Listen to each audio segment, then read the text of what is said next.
In last video, we have learned what exercise 1.3. We have done exercise 1.3. In exercise 1.4, just we have to define that whether the given numbers having terminating decimal or non-terminating decimal, which is very easy to determine. See, 0.4, third of first. We have number 64 upon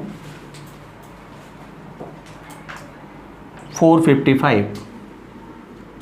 So simply what you have to do is, we factorize 455. That means we convert 455 into its prime factors. First of all, if prime factors of denominator having 2 to the power anything, suppose 2 to the power 4 or 3, power is doesn't matter, suppose it is converted into 2 to the power anything alone, nothing with it, so we can directly say that it will have what? Terminating decimal. Terminating decimal, that means the decimal which ends somewhere is called terminating, and the decimal which never ends anywhere, that means it goes up to infinite, is called non-terminating decimal. So the one method is, what we can do, we simply divide 64 by 455. If it ends, we can write terminating. If it does not end, then we can say it is non-terminating, but it is a long process. So by observing denominator, how we can define whether the given factor having terminating decimal or non-terminating decimal. So what we have to do is, we will factorize denominator like this: prime factors of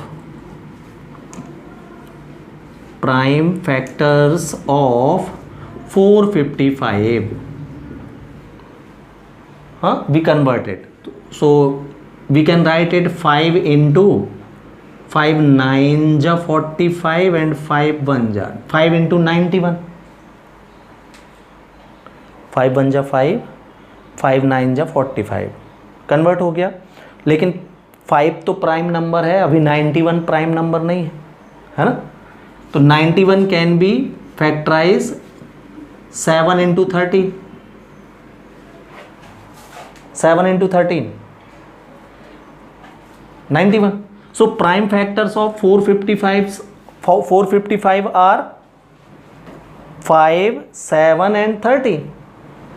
That means it is having 7 and 13 more with 5, and this 64 also will not cancel from 7 and 13, so they remain same.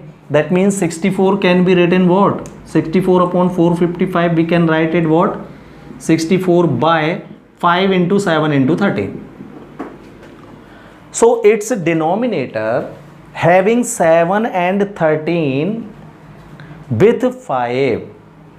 So if with 2, any number comes with 2, with 5, if any numbers come with 5 also, then we say what? It is having non terminating decimal. मतलब इसका decimal अब जो है ये endless चलेगा अगर हम 64 में 455 का डिवाइड करेंगे तो.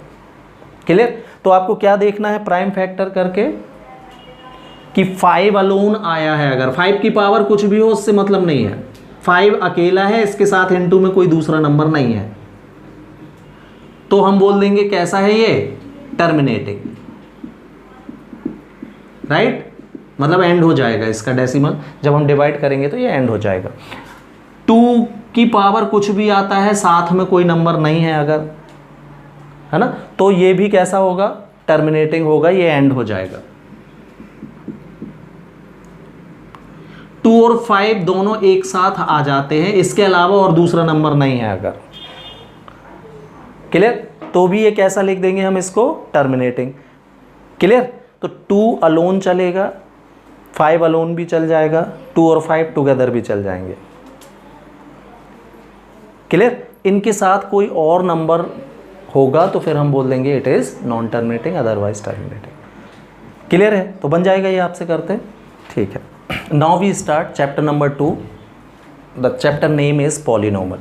See, generally when we read polynomial, the simple thing we have what poly means many, polynomial means having many number of terms is called polynomial. The general meaning of polynomial in our mind comes this, but you have to remember that single term expression can also be a polynomial. If we write px is equal to 2, this is also a polynomial.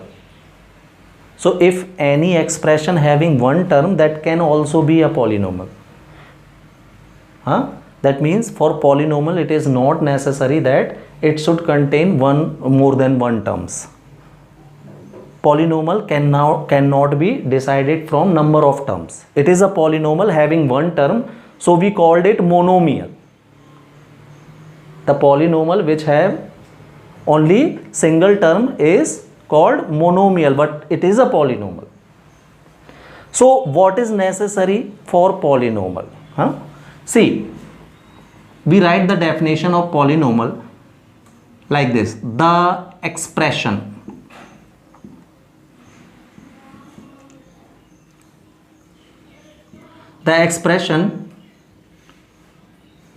which is in form of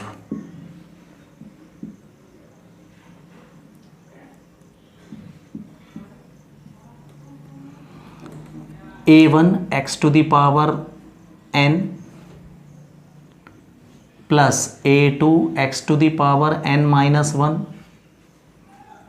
plus a3 x to the power n minus 2 and so on is called a polynomial where n minus 1, that means x की जो powers देख रहे हो आप, x की power में positive integer होना चाहिए, तो फिर वो कौन है? पॉलिनोमल है.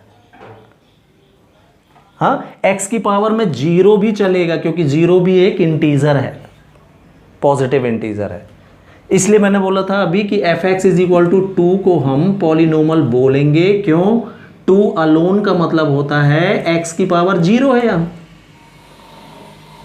एनी नंबर और any variable having power 0 means 1. The value of x to the power 0 is what?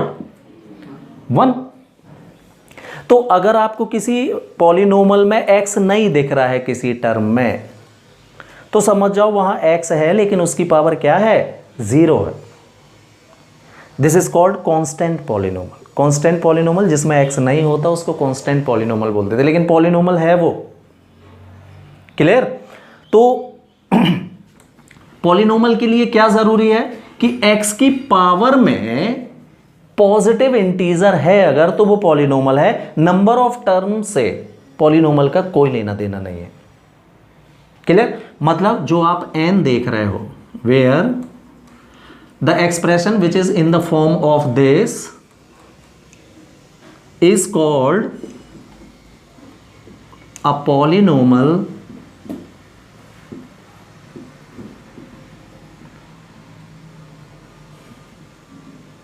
Where necessary चीज क्या है कि जो पावर में नंबर यूज्ड है, ये इनको देखिए, x की पावर में है ये सब. कौन कौन? n, n-1, n-2 और जो भी x में पावर में आ रहे हैं, they should be positive integer. इनका पॉजिटिव इंटीजर होना जरूरी है. पॉजिटिव इंटीजर समझते हो ना? प्लस में होना चाहिए, और इंटीजर का मतलब होल नंबर, पूरा नंबर होना चाहिए. 1, 2, 3, 4, 2.5 नहीं चलेगा. क्लियर? तो n, n-1, n-2, that means power जो भी है x की, they all should be what? Positive integer. And the coefficient a1, a2, a3 which are in multiplication with x, they can be any number. इनको क्या बोलते हैं? Coefficient बोलते हैं. जो x के साथ मल्टीप्लाई में जो नंबर चलते हैं ना, वो कोफिशिएंट कहलाते हैं. जैसे मैं लिख दूं 2x², तो ये जो 2 देख रहे हो आप, ये x² का कोफिशिएंट कहलाएगा. यहां पर कोई भी नंबर हो सकता है. इधर कोई भी प्रकार का कोई बाउंडेशन नहीं है कि यहाँ क्या नहीं हो सकता कि क्या, इनटू में कोई बाउंडेशन नहीं, आपको पावर में देखना है। तो powers should be positive integer and A1 A2 A3 जो मैंने ये यूज किए हैं इसमें, ये they and so on can be any real number. अब रियल नंबर आपको बताने की जरूरत नहीं है, रियल नंबर मतलब जितने भी नंबर हम जानते हैं वो real number except imaginary numbers. Under root के अंदर माइनस वाले जो नंबर है ना, इनको छोड़ दें अगर हम, तो जितने भी नंबर आज तक आपने देखे सुने अपनी बुक्स में, वो सब रियल नंबर के अंदर ही आते हैं, चाहे वो अपॉन वाले हों, चाहे सर्ड वाले हों, चाहे डेसिमल वाले हों, चाहे पॉजिटिव हों, चाहे नेगेटिव हों, they all are real number. These type of number you have never learn about these type of number, they are called imaginary number. So A1 A2 A3 can be any real number. इसमें नहीं देखना है कि into में क्या चल रहा है। मतलब अगर मैं आपके सामने लिख दूं √3x⁻³ + 5, check whether it is a polynomial और नॉट। तो ये वाला रूट देख के आप नहीं बोल दोगे कि ये पॉलिनोमल नहीं है, हमको पावर में देखना है कि प्लस में और पूरा नंबर है कि नहीं है, एक्स की पावर में। अगर है तो ये पॉलिनोमल है, इट इज अ पॉलिनोमल। मतलब क्या नहीं हो सकता, x की पावर में अगर आपको कोई नेगेटिव नंबर मिल रहा है तो हम बोल देंगे कि ये पॉलिनोमल नहीं है। कहाँ देखना है, x की पावर में, ध्यान रहेगा। हाँ, x की पावर में अगर डेसिमल में कोई नंबर लिख दिया है किसी ने, तो फिर ये पॉलिनोमल नहीं है, ये नहीं हो सकता भाई। x की पावर में कहीं पर आपको है ना फ्रैक्शन दिख रहा है 7/5 या 7/3 इस टाइप से, तो भी ये पॉलिनोमल नहीं होगा। और अगर x में आपको सर्ड दिख जाए x में, तो भी ये पॉलिनोमल नहीं होगा भाई। तो पॉलिनोमल होगा या नहीं होगा इसको डिसाइड हम इनसे करते हैं, है ना कि नंबर ऑफ टर्म्स से। Number of terms can be 1, can be 2, can be 3, can be 4, एनीथिंग। नंबर 1, एक if any polynomial having single term be called it monomial, if any polynomial having 2 terms be called it binomial, having 3 terms be called it trinomial, tetranomial having 4 terms. So number of terms से polynomial के name बदल जाते हैं, polynomial होते हैं वो। Clear? Polynomial में ये 4 चीजें नहीं दिख रही हैं अगर कहीं x में, तो फिर वो पॉलिनोमल है। इनटू में क्या लिखा है उससे मतलब नहीं। हाँ, अब देखना, इनटू में बढ़िया नंबर है ये, लेकिन x में मैंने क्या सर्ड लगा दी, तो x में सर्ड दिख गई ना, तो ये पॉलिनोमल नहीं है, अब पॉलिनोमल में काउंट नहीं होगा। तो कहाँ देखना है आपको, x की पावर में देखना है। x की पावर में क्या क्या नहीं होना चाहिए, नेगेटिव नंबर नहीं होना चाहिए, डेसिमल वाले नंबर नहीं होना चाहिए, रैशनल नंबर नहीं होना चाहिए, रैशनल नंबर मींस अपॉन वाले नंबर नहीं होना चाहिए, और सर्ड नहीं लगी होना चाहिए x में। जो इनटू में नंबर है उनमें सर्ड हो सकती है, जैसे ये पॉलिनोमल है, देखो सर्ड लगा है जबकि, लेकिन x में नहीं लगा ना, हमको x का देखना है। क्लियर? तो this is about polynomial. Clear? Types of polynomial. First of all, we see constant polynomial. We are talking types of polynomial in the basis of degree, not in the basis of number of terms. Number of terms, types of polynomial, you know what? Having 1 term called monomial, having 2 terms binomial, having 3 terms is called trinomial, tetranomial, and so on. Right? So we are talking types of polynomial in the basis of degree. Degree, you know, the maximum exponent or maximum power of a polynomial is called its degree. Clear? So constant polynomial means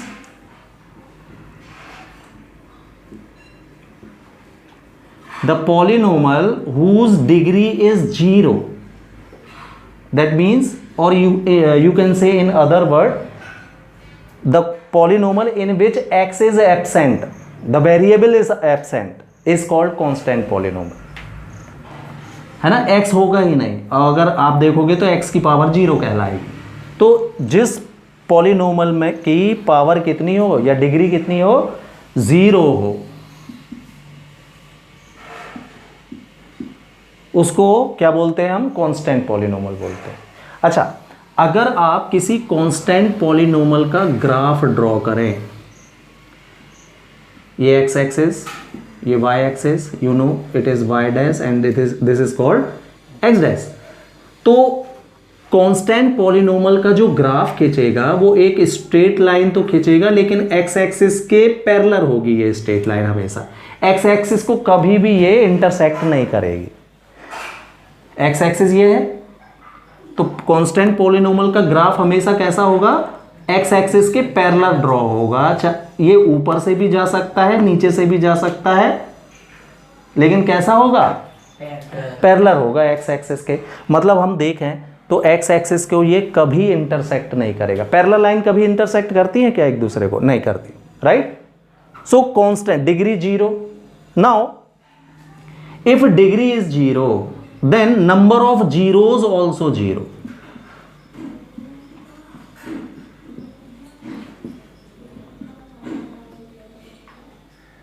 मतलब इस polynomial को अगर आप solve करोगे तो x की कोई value आपको नहीं मिलेगी। x है ही नहीं तो x की वैल्यू कहां से मिलेगी? सीधी सी तो बात है। क्लियर? तो नंबर और x की वैल्यूज ही क्या कहलाती है पॉलिनोमल में? जो x की वैल्यू फाइंड होती है हमको, उसी को हम जीरोस बोलते हैं। तो नंबर ऑफ जीरोस कितने होंगे इसके? 0 ही होंगे, कोई वैल्यू नहीं मिलेगी x के हमको। क्लियर? सो तो एक चीज देखो आप कि इसके ग्राफ ने एक्स एक्सिस को इंटरसेक्ट नहीं किया, तो इसके नंबर ऑफ जीरोस भी नहीं होंगे। मतलब हम इसके ग्राफ को देखकर नंबर ऑफ जीरोस कितने होंगे ये बता सकते हैं। तो हमने देखा ये ग्राफ गया है, ग्राफ ने एक्स एक्सिस को कहीं पर भी इंटरसेक्ट या टच नहीं किया है, का मतलब है इसके नंबर ऑफ जीरो होंगे, कोई ना जीरोस नहीं होगा, है ना। Second is linear.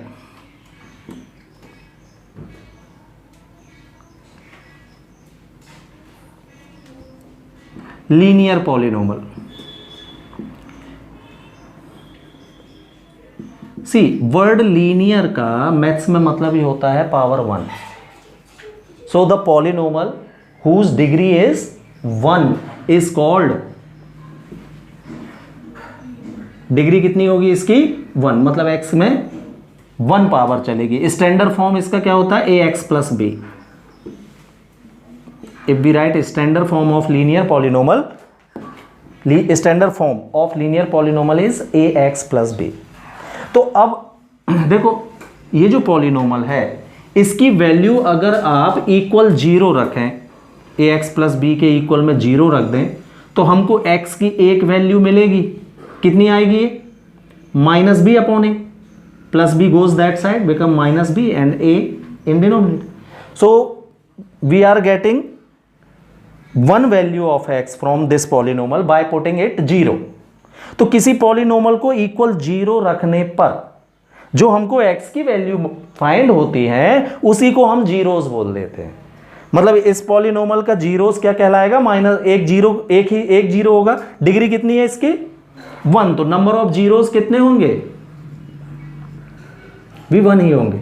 मतलब यह है कि जितनी किसी पॉलिनोमल की डिग्री होती है उतने ही उसके जीरोस होते हैं। डिग्री से हम नंबर ऑफ जीरोस काउंट कर सकते हैं, और जितने जिसके जीरोस होंगे ना वो एक्स एक्सिस को उतनी ही बार इंटरसेक्ट करेगा जाके। ये वाई एक्सिस, ये वाई डैश, अगर हम इसका ग्राफ खींचेंगे तो कंफर्म ये एक्स एक्सिस को एक बार इंटरसेक्ट करते हुए जाएगा। ये देखिए एक जगह पर, यहाँ बस। तो नंबर ऑफ 0 1, तो ये एक्स एक्सिस को एक बार इंटरसेक्ट करेगा। जिसके नंबर ऑफ 0 0 है वो एक्स एक्स को कभी इंटरसेक्ट नहीं करेगा, पैरेलल चला जाएगा। क्लियर? Now quadratic.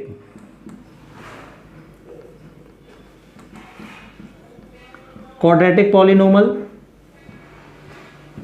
हाँ, डिग्री 2, जिसकी डिग्री कितनी हो?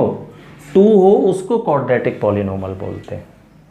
तो ये बताओ इसके जीरोस भी कितने होंगे? तो डिग्री 2 है तो नंबर ऑफ जीरोस भी कितने होंगे? 2 होंगे। और ये एक्स एक्सिस को कितनी बार इंटरसेक्ट करेगा? 2 टाइम्स इंटरसेक्ट करेगा।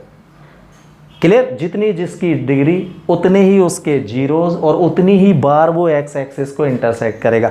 मतलब अगर हम इसका ग्राफ खींचेंगे तो ये एक्स एक्सिस को ऐसा कर्व लेते हुए 2 बार इंटरसेक्ट करते हुए निकलेगा। ऐसा ये ऐसे भी जा सकता है, ऐसे भी जा सकता है, इंटरसेक्ट 2 बार करेगा। Clear? Now degree 3 called cubic polynomial. हाँ, तो उसके नंबर ऑफ जीरोस कितने होंगे? 3।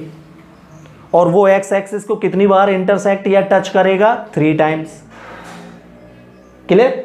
डिग्री 4 पॉलिनोमल किसको बोलते हैं? जिसकी डिग्री 4 हो उस पॉलिनोमल का नाम है by quadratic polynomial. Quadratic power 2 power 4 हो जाए तो उसको क्या बोलते हैं हम? By quadratic polynomial. ठीक है, तो उसके कितने जीरोस होंगे?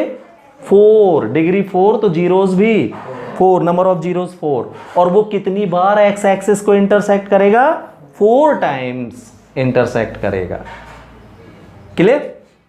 तो अब आप अपना एक्सरसाइज 2.1 देखिए, उसमें ग्राफ लिखे हैं, दिए हैं आपको, और आपको बताना है कि इसके कितने जीरोस होंगे ग्राफ देख देख के। तो बता लोगे?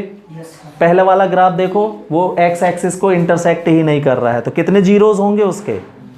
0, कोई जीरोस नहीं होगा, है ना। डिग्री कितनी होगी? 0। फिर दूसरा वाला ग्राफ देखो, 1 टाइम्स इंटरसेक्ट कर रहा है ना। तो कैसा हो, कितने जीरोस होंगे उसके? 1। सिमिलरली देखते जाओ, थर्ड वाले 3 टाइम्स इंटरसेक्ट कर रहा है ना, तो उसके कितने जीरोस होंगे? 3। 4 2 टाइम्स इंटरसेक्ट कर रहा है तो उसके 2 जीरोस होंगे। 5 4 टाइम्स इंटरसेक्ट कर रहा है तो इसके नंबर ऑफ जीरोस भी कितने होंगे? 4। और the last one 5 times intersect या टच कर रहा है ना, तो इसके नंबर ऑफ जीरोस भी कितने होंगे? 5। This is your exercise 2.1। Clear?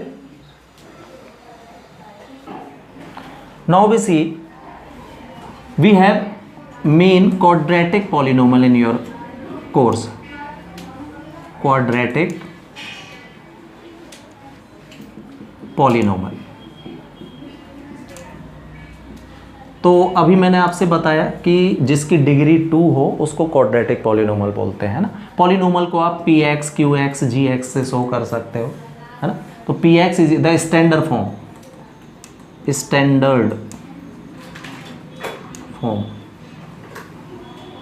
क्या होगा इसका? ax² plus bx plus c, ये क्वाड्रेटिक पॉलिनोमल का स्टैंडर्ड फॉर्म होता है। क्लियर? ध्यान से देखो इसको, x² का कोफिशिएंट a कहलाता है, x के साथ जो मल्टीप्लाई में नंबर चलेगा वो b कहलाता है। a b c कोई भी नंबर हो सकते हैं, और जो कांस्टेंट टर्म होगी, मतलब विदाउट x वाली टर्म c होती है। ये ध्यान रखना है आपको, है ना। क्यों? क्योंकि किसी क्वाड्रेटिक पॉलिनोमल में कोई एक टर्म एब्सेंट भी हो सकती है। जैसे ये भी क्वाड्रेटिक पॉलिनोमल ही है, लेकिन इसमें क्या है? थर्ड टर्म c एब्सेंट है, मतलब x² है, x वाली टर्म है, लेकिन कांस्टेंट टर्म है ही नहीं। तो ये भी लेकिन है तो क्वाड्रेटिक, क्योंकि हमको तो मैक्सिमम पावर से डिसाइड होता है, पावर 2 है इसकी। क्लियर? एक और क्वाड्रेटिक पॉलिनोमल ऐसा हो सकता है कि x² की टर्म है ना, x वाली टर्म गायब है और ये कांस्टेंट टर्म इसमें अवेलेबल है, तो ये भी क्वाड्रेटिक ही कहलाएगा। लेकिन क्लियर? तो x² के साथ जो मल्टीप्लाई में नंबर होगा वो a होगा, x के साथ या x का कोफिशिएंट जो होगा वो b कहलाएगा, और विदाउट x वाली टर्म c कहलाती है। Clear? Now the degree of quadratic polynomial is 2, that means it will have 2 zeros also. So number of zeros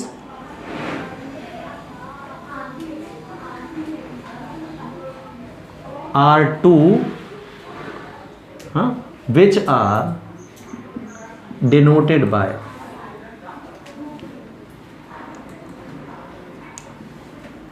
alpha and beta. Quadratic polynomials के 2 जीरो निकलेंगे, उनको किस नाम से पुकारेंगे हम? अल्फ़ा एंड बीटा के नाम से पुकारेंगे। ठीक है, अब इन कोफिशिएंट और इसमें रिलेशन होती है ना। रिलेशन क्या है? Number 1, sum of zeros, that means alpha plus beta, दोनों जीरोस का sum minus B upon A के इक्वल होता है। बी मतलब क्या, एक्स का कोफिशिएंट, ए मतलब क्या, एक्स स्क्वायर का कोफिशिएंट, तो माइनस बी अपॉन ए का रेशो कर दो तो आपको सम ऑफ जीरोस मिल जाएगा। The second relation is product of zeros,